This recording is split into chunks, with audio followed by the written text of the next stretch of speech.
Salam hormatly dinleyijiler, Merkez Aziya meselelerine gönükdürüp taýýarlanýan mejlis hatly gepleşigimize hoş geldiňiz. Pragadaky studioda siz bilen men Muhammed Tahir. Soňky aýlaryň dowamında Türkmenistany ýakyndan gyzyklandyrýan degişlilikdäki 3 waka bolup geçýär. Olar Owganystanyň Türkmenistan bilen serhetleşýän sewitlerinde barha artyp barýan durnuksuzlyk, Türkmenistanyň maliýe pudagyndaky çökünlik we soňky aýlaryň dowamında ýokary derejeli ýolbaşlaryň iýidi giderli wezipelerinden boşadylmagy. Şu ýylyň dowamında eýýam onlarça ýokary derejeli resmi wezipelerinden çetleşdirildi. Wezipelerinden boşadylanlaryň arasynda ministerler, vilayet hem etrap häkimleri we maliýe hem howpsuzlyk ulgamynyň ýolbaşlary da bar. Olary ýönkelýän aýplamalar o diýen takyk däl, sebäbi olaryň ählisi diýen ýaly işlerinde göberen kemçilikleri diýen aýplama bilen eýelýän wezipelerinden çetleşdirildiler.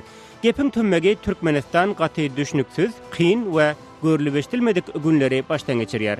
Mejlisiň şu günkü sanynda häzirki gün ýurtda nämeler bolup geçýär? Bolup geçýän şol wakalaryň ara baglanşygy nämelerden ibaret? Kabul edilýän kararlaryň logikasy we esasan bu ýagdaýlaryň ýurda we uly ile ýetirýän täsirleri barada görüň edilýär.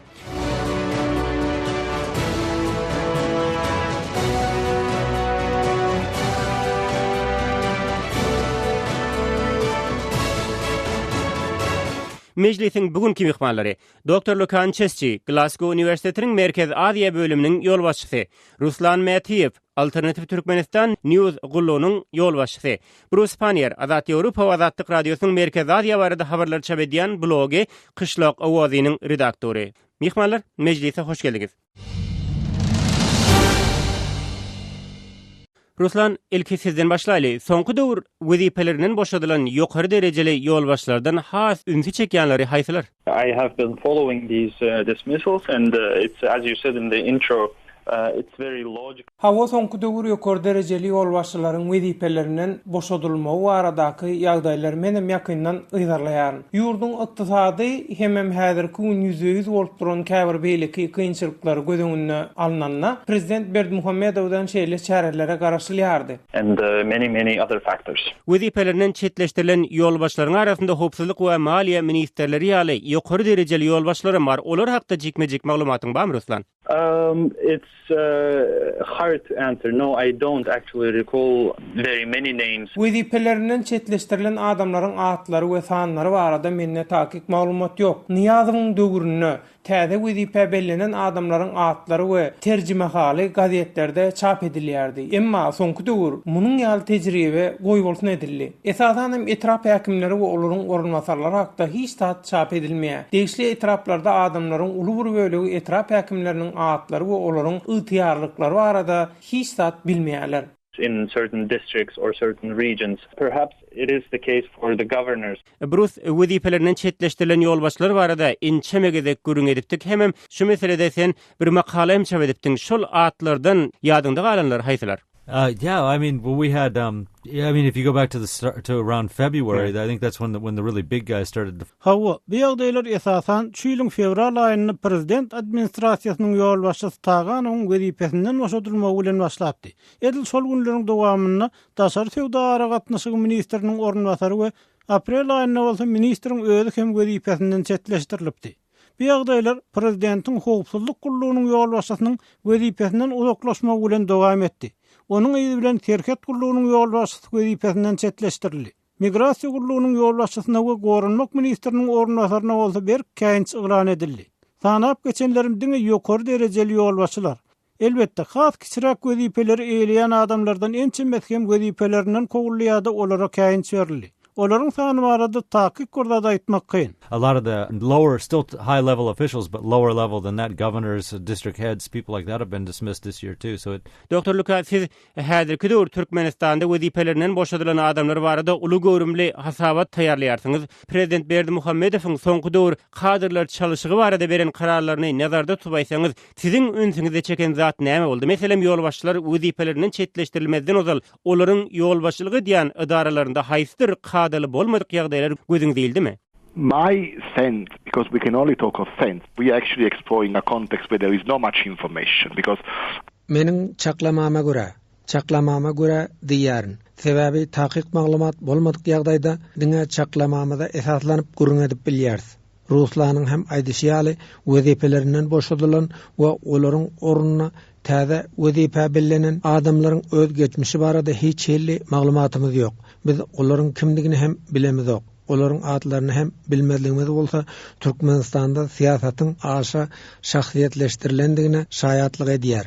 Bizdiňe Berdimuhammedow, Meredow ýaly käbir adamlary tanaýarys.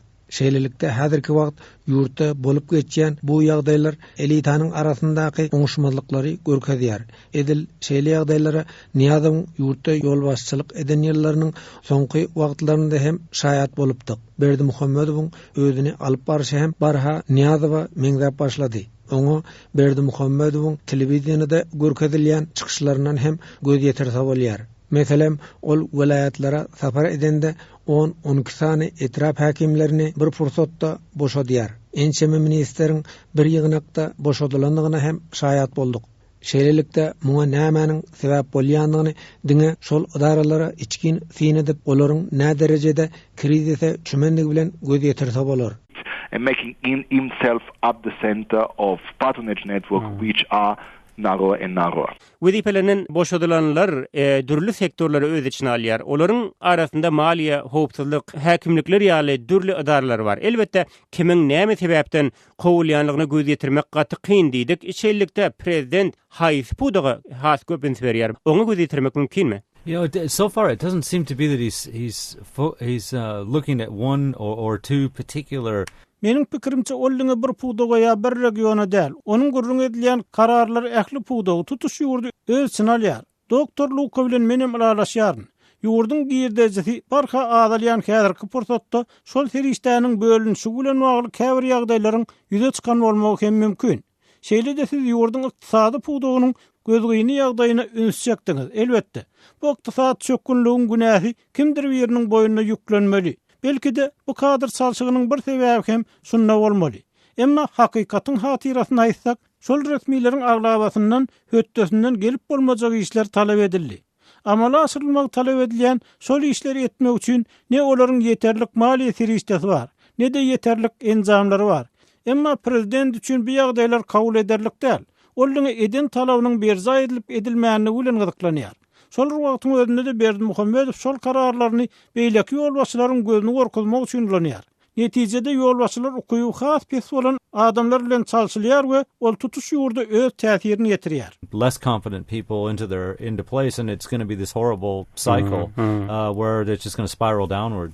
Ruslan, ýolbaşçylaryň wezipelerinden gowulman olardan ençemesine käyin çemberildi. Olar hakykatdan hem tamany ödemeýärmi? Diýjek bolýanym, olaryň ählisi bolmasa da aglabasy hüt Berdimuhammedowyň öz tarapyndan belenen adamlar şeýledämi? Well, if he reprimands people that he handpicked himself. Eger ol öz belläne adamlaryna käýinç berip başlan bolsa, diýmek bärde ullakan problema bar. Şol wagtyň özünde de men şol ýolbaşçylaryň aglabasynyň öz işine ukyply dälligini hem pikir edýärin. Sebäbi soňky 30 ýylyň dowamynda türkmen häkimetleri kadrlaryň täze tapyryny ýetişdirmegi başarmadylar. Ýaşlary Günbatar universitetlerine bilim almak üçin iýermegiň deregine olaryň ýurtdan çykmagyny çäklendirip geldiler. Bişkekdäki Amerikan universitetinde bilim alýan 150 töweregi türkmen talybynyň başyna gelen ýagdaýy munyň takyk misaly. Diňe kadrlaryň ukyplygy bilen bagly däl. Häzirki gün Berdimuhammedowyň has agyr ýagdaýy bilen ýüzbe-ýüzdigini pikir edýän. Sebäbi soňky 30 ýyldan bäri tutuş hökümet strukturasy bir adamyň şahsiýetine bagly bolup hereket etdi. Ol henidem şeýle dowam edýär. Şeýlelikde ýolbaşçylary hatda etrap häkiminiň orunmasarlaryna diňe prezidentiň özü belleýär. Bu ýagdaý kadr dolanşygynyň ýurtda asla kadaly işlemeýändigini anladýar. Is a clear sign, a clear indication of big failures in the human resource management. Dr. Luka Ruslan, çalışylýan we täze bellenilýän kadrlaryň ukyplylygy barada soragy ortatdy. Siz näme pikir edýäňiz? Soňky döwür amala aşyrylýan görüleşdirilmedik derejedäki bu kadr çalışygy diňe olaryň ukyplylygy bilen bagly ýa-da bärde biziň bilmedigimiz başga meseleler barmy? I think that we should really look at what makes your position in government and regional administration stable in Turkmenistan. I don't think Bu soraga jogap bermek üçin men islendik kadar nädende ya nähil ýagdaýda öz wezipesini gorap bilýär diýen soraga ünsüňizi çekerdim. Men haýsydyr bir ministeriň diňe öz ukyby sebäpli däl diňe prezident islese wezipesinde galyp bilýändigini pikir edýän. Şeýlelikde seniň näçe wagtlap wezipe başynda galjagyň hem prezidente bolan wepalygyň kesitleýär. Şeýlede bir ýolsuň hem aýdyşýaly ýurt agyr ykdysady ýagdaýlary başdan geçirýär. Berdi Muhammedow bu barada iş alyp barýandygyny görkezmäge mejbur. Şeýlelikde ol ýol başçylary wezipelerinden çetleşdirmek bilen uly ile bu barada iş alyp barýan kişi bolup görünjek bolýar. Emma iň esasy zat ýurtda şu günki gaýtalanýan ýagdaýlar Niýazyň ýurtda ýol başçylyk eden soňky 4-5 ýylyny ýaňdatýar. Hazırki rejim edil önkü rejimin yolundan barýar. The current regime is behaving exactly the same way in which the prior regime is. Bruce elbette biz bulanyk suda balyk tutjak bolýar. Diýjek bolýanym ýagdaý gaty çylçyrymly. Wezipelerinden çetleşdirilýänler, käýinç berilýänler garaz olaryň sany ýetirdik. Olaryň ukyby hakda hem görüňetdik. Emma bularyň ählisine garamazdan bir ýol başçy, ýagny Aşgabatyň häkimi iki gezek käýinç berilýänligine garamazdan öz wezipesinde galýar. Oňa näil düşünmeli? Yeah, I was kind of wondering how he pulled that off too, and hopefully Ruslan would know a little bit more about that. Menem oňa haýran. Oňa ýylyň başynda bir gezek käýinç berilipdi. Geçen aýym ol käýinç aldy. Iki gezek käýinç berilen soňam wezipesinde galýan başga ýol başçy ýadyma düşenok. İlkinji käýinçden soň ýol başçylar ýoluň soňunyň görnenligini göz ýetirip başlaýarlar. Şeýlelikde Aşgabatyň häkiminiň prezident Berdi Muhammedow ýa-da onuň töweregindäki adamlar bilen nähil ara gatnaşygynyň bardygyny men biljek däl. Emma bu adaty ýagdaý däl. Anytime soon, for whatever reason. Like I said, 2 reprimands is unprecedented in Turkmen history. Ruslan, sen näme pikir edýän bu arada? I don't think it's very unusual for Turkmen officials. Men mun kadal bolmadyk ýagdaýdygyny pikir etmeýän. Mundan ozal Maysa Ýaz Muhammedowanyň 3 gezek käýinç alywam wezipesine galanygyny bilýär. Elbetde ol ahyr soň wezipesinden çetleşdirildi. Emma 2-3 gezek käýinç berilen soň Aşgabatyň häkimi arada aýdylanyny ol beýleki häkimler bilen deňeşdirilende belki täsirliräk, emma men onuň wezipesinden çetleşdirilmezliginiň sebäbini onuň guruluşy alınıp barylýan Aziýada oýunlarynaky roluny baglanşdyrasym gelýär. Sebäbi häkim şol proýektiň içini daşyny bilýän megerem ýeketäk ýolbaşçy bolsa gerek. Kontraktlara gol çeken oň özi, planlaşdyran özi, alalaşyklara gatnaşan hut onuň özi. Proýekt gutarmanky onuň wezipesinden çetleşdirmek beýleki proýekte täsirini ýetirip biler. Belki şu sebäpden hem oňa häzirlikçe hiç zat diýilmeýändir. Emma men oň wezipesinden çetleşdirip bolmajak derejede täsirli ýa-da güýçli adamlygyny pikir etmeýän. In the sense that he could be higher on the level of power. Wezipesine degilmeýän ýene bir ýol başçam daşary işler ministeri Raşid Meredow belki de ol iň köp wezipe başynda galan ýol başçy bolmaly. Eger wezipe başynda galmak üçin ukyplylyk o diýen rol oýnamaýan bolsa bu ýagdaýa nähil düşünmeli? That for me it's the most passing situation of all of it because in the needs of time. Bu gaty gyzykly sorak. Niýazyň döwründe daşary işler ministerleri ençeme gezek çalışyldy. Şeýlede daşary işler ministerligi iň köp gödüňündäki wezipelerden biri. Ol hökman bir syýasy güýje ýa bolmaly. Emma soňky döwür Meredow öňküler ýaly aktiv däl. Onuň ornmasary Wafa Hajiýew has köp göze ilýär. Meredow bolsa diňe degişli dabaralara gatnaşýar. Berdi Muhammedowyň barmadyk ýerinde onuň adyndan çykyş edýär. Meredow bilen bagly ýene bir ýagdaý hem ol hiç haçan ýokary derejeli aktivlik görkezmedi. Mudama kölegede galmagy saýlap aldy. Belki de şo sebäpden ol wezipe başynda galmagy başardy. Emma Meredow bilen deňeşdirilende Şeyh Muradow has aktivdi. He is the only guy who probably survived the needs of elite and is still in power, or one of the very few. Gelin şu ýerde mejlise gysgaça ara berilen sazly ara kesmeden soňra Türkmenistanda soňky döwür amal aşyrylýan görülübeşdirmedik derejedäki bu kadyr çalışygynyň sebäbi näme bolup biler? Ol haýsy maksada hyzmat edýär we onuň netijeleri nähili diýen soragyň töwereginde aýlanar. Tolkunamyzdan aýylmaň.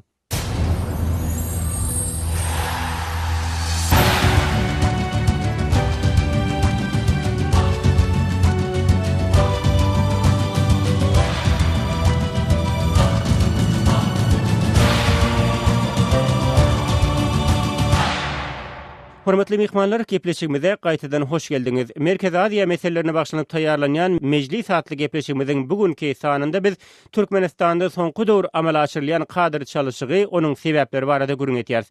Mejlisiň bugünkü mehmanlary Dr. Lukan Çesçi, Glasgow Üniversitetiniň Merkez Aziýa bölüminiň ýolbaşçysy, Ruslan Mätiýew, Alternativ Türkmenistan News gullugynyň ýolbaşçysy, Bruce Panier, Azat Ýewropa we Azatlyk Radiosynyň Merkez Aziýa barada habarlar çepedýän blogy Qışlaq Owazynyň redaktory. Programmany Pragadaky studiodan men Muhammed Tahir alparýar. Hormatly mehmanlar we dinleyijiler, mejlise gaýtadan hoş geldiňiz. Ara kesmeden ozal soňky dowr Türkmenistanda amala aşyrylýan kadyr çalyşyklary hakda gürrüň etdik. Gepleşigimiziň ikinji ýarymynda buňa näme sebäp bolýar we ol ile we ýurda nähili täsirini ýetirýär diýen soralaryň töwereňde aýlanar. Burus gelin ilki sizden başlaýlyň. Elbetde häzirki kadyr çalyşygy öňgörülbeşdirilmedik derejede. Haýsy ýolbaşçynyň näme sebäpden wezipesinden boşadylýanlygy ýa bu kadyr çalyşygynyň haýsy budaklara has köp gönükdirlenligi barada hem takyk maglumatymyz ýok diýdik. Şeýle ýagdaýda Burus sizçe munyň edil häzirki wagtda gabat gelmegi düşünüklimi?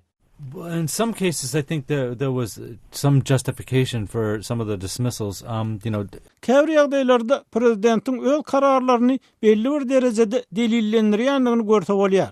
Meselem Daşoğluň görevli etrawynyň häkim wezipesinden çetleşdirilenine, ol bu kararyny ýylbaşy iýetine käbir kanun bolmalaryň bolanlygy bilen düşündiripdi.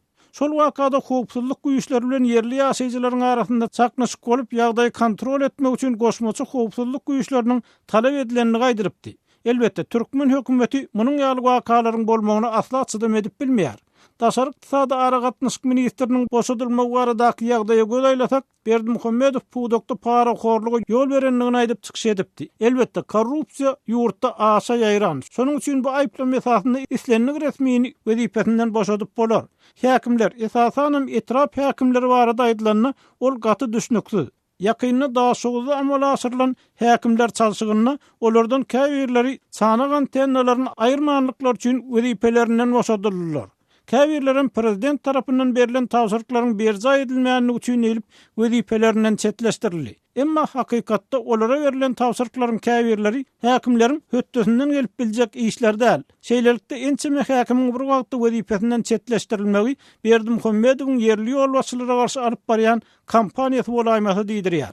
Sack, then you got to figure, as I said earlier, that either the tasks they're being given are simply beyond their ability to perform. Onda prezidentin maksady näme diýen sora dörýär Burus. Yeah, that's, and if you want to go, and of course I have no proof of this, but if you want to go into the little bit darker aspect of what this might be, this could just be... Elbette, hiç ýyl takyk subutnamasy, emma has gümürtük ýagdaýyň gurrunny etsek, bu kararlardan şeýlerek netije çykýar. Kimdir biri öz wezipesinde galjak bolsa, ol kimdir birine para vermeli bolýar. Şeýlelikde bu ýagdaý yerli ýolbaşçylar hökümetdäki öz gollagçylaryna belli bir derejede para berip tutmaga mezur edýär we ýeterlik derejede para berip bilmedik adamlar bolsa wezipelerinden çetleşdirilýär. Garaz hiç ýyl maglumat bolmanlygy üçin gaty gümürtük ýagdaýlaryň gurrunny edýär. And the ones that are getting sacked just couldn't come across with the right amount of funding. So... Also, if I may add, just one point on this to follow on from Bruce. Mümkin bolsa menem bir zat goşmak isleýärin. Bu aşa paranoýa batan rejim şeýlelikde haçanda 7-8 sany etrap häkimi bir wagtda wezipelerinden çetleşdirilse, onda şol adamlar barada kimdir biriniň merkeze negativ habar berendigini hem ünsden düşürmeli däl. Şol hasabata plan adaralarda käbir problemalar bar diýilmegi ýetik. Sebäbi kimdir biriniň prezidenti bolan wepallygy sorak astyna düşse, şol adamyň wezipesinden gowulmagy iki uçsuzdur. Elbetde korrupsiýanyň roluny hem äsgermezlik edip bolmaz. Emma paranoýanyň hem ulakan roly bardyr diýip pikir edýärin. There is a lot to do with corruption, but I think there is also a lot to do with paranoia as well. Şol wagtyň özünde de ýurdun ykdysady ýagdaýy hem barha yaramazlaşýar. Şu neçeli muht hödürlenip gelinýän käbir sosial hyzmatlar ýatyryldy ýa-da aşy çäklendirildi. Käbir şirketleriň öz işgärleriniň aýlyklaryny wagtynda töläp bilmeýänligi barada hem maglumatlar gowşýar. Hatda soňky döwür ýokary bilimiň hem pully ediljegi barada gurunlar gozgalýar. Bu kadyr çalyşygynyň ykdysady çökünlik bilen haýsdyr baglanyşy bolup bilermi? I don't think so. I think that we've seen this happening even in the years of time. Yok. Men bu ikisinin arasında haýsydyr bir baglanşygyň bardygyny pikir edemok. Türkmenistanyň daşary ýurtlara gazyny satýan döwürleri, ýagny Niýazowyň häkimiýet başynda bolan wagty hem şeýle kadyr çalışyklary amala aşyrylýardy. Elbette ýurdun has köp ykdysady çökgünlük bilen ýüzbeýiz bolmagy şeýle çäreleriň has güýçlenmegine diňe itergi berip biler. Emma ýeketek sebäp ol däl. Men häzirki ýagdaýyň syýasy sebäpleriniň bardygyny pikir edýärin. Burýusyň aýdynlatlaram elbette gyzykly.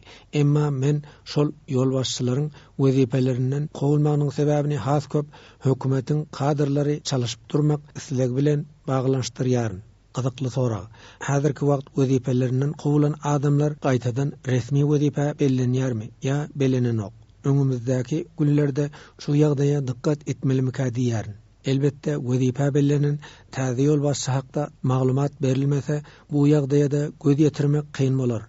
Showing that there is a sort of possibility of rehabilitation at lower level, of course. Elbette bu kararlaryň logikasyna göz ýetirmek kyn, emma bu kararlaryň ýagdaýy gowluga tarap özgertmekde haýsy bir pozitiv täsiri barmy? As far as improving conditions in the country, I don't see any sign that that's true at all. Ýagdaýlaryň gowluga tarap özgermek meselesinde men bu kararlaryň hiç ýyl oňyn täsiriniň bardygyny pikir edemok. Emma maksat adamlaryň ýüregine gorky salmak we prezidente bolan we parlaw berkitmek bolsa belki täsir bardyr. Emma häzirki agyr ykdysady şertlerde bu saýlanyp alınjak belkem iň erbet strategiýa sebäbi wezipesinden çetleşdirilen şol adamlaryň okuyuply bolup bolmanlygyna garamazdan olar belli bir wagtdan bäri şolaryny eýlep gelýärdiler. Şeýlelikde olar belli bir tejribe eýe bolupdylar. Emma olaryň orunlaryna bellenilýän täze adamlar doğrulugyna ýagdaýdan bihabar. Bu bolsa ýagdaý barha kynlaşdyrar. Şeýlelikde täze bellenen ýolbaşçy edermenligini görkezjek bolup 24 saat işleýär we beýleklerem işledýär. Gara belli bir tapgyrdan soňra bu adat adamlara öz täsirini ýetirip başlaýar. That's probably the most effective trickle down process in Turkmenistan today. Ruslan Bruce bu çäreleriň adaty adamlara täsir ýetirip başlanjagyndan söz açdy. Edil şu gün bu kadyr çalışygy adaty adamlara täsirini ýetirýärmi? A new person who came to head a district, basically what he does, he reshuffles his own office. Haçanna haýsydyr bir etraba täze häkim bellenende ol ilki bilen öz edarasynyň kadrlaryny çalışýar, öz kömekçisini täzeleýär, esasy ýolbaşçylaryny çalışýar. Hatda etrap häkiminiň täzelenmegi şol etrapda ýerleşen mektepleriň, kärhanalaryň ýolbaşçylarynyň täzelenmegine çelini baryp ýetýär. Şeýlelikde elbetde onuň uly ile täsir etdi. Şeýlede etraplarda amala aşyrylýan şunun ýaly kadr çalışyklary korrupsiýanyň täze tolkunyny döredýär. Mean that they open room for another wave of corruption. Ruslan Matif, Alternative Turkmenistan News agentliginiň ýolbaşçysy mejlise gatnaşyp beren maglumatlaryň üçin köp sag bolun. Dr. Lukançesi Glasgow Üniversitetiniň Merkezi Aziýa boýunça bölüminiň ýolbaşçysy, Bruce Panier Azat Ýewropa Azatlyk Radiosynyň Merkezi Aziýa barada habarlar çebedýän blogy Qışlaq owazynyň redaktory programamyza gatnaşyp beren maglumatlaryň üçin size hem minnetdar. Hormatly dinleýijiler, wagt tapyp programamyzy dinläniňiz üçin sizlere hem sag bolsun aýdasym gelýär. Eger programmada orta atılan pikirler hakda öz garaýşlaryňyzy beýan etmekçi bolsaňyz Azatlyk Radiosynyň web saýpasyna saýahat ediň, oňa Türkmenistandan derweze.net arkaly girip bolýar. Şeýle-de Mejlis Azatlyk Radiosynyň YouTube'daky Azatlyk Online we Facebook'daky Azatlyk Radiosy adly saýpalarynda hem çap edilýär. Gepleşigimizi şol saýpalarda hem dinläp öz pikirdir garaýşlaryňyzy biziň bilen paýlaşyp bilersiňiz. Şonlukda men Muhammed Tahir Merkezi Aziýa meselelerine bagşlanyp taýýarlanýan Mejlis adly gepleşigimizi şu ýerde jemläp siz bilen hoşlaşýaryn. Yine efir tolkularında duşýança hoş sag bolun.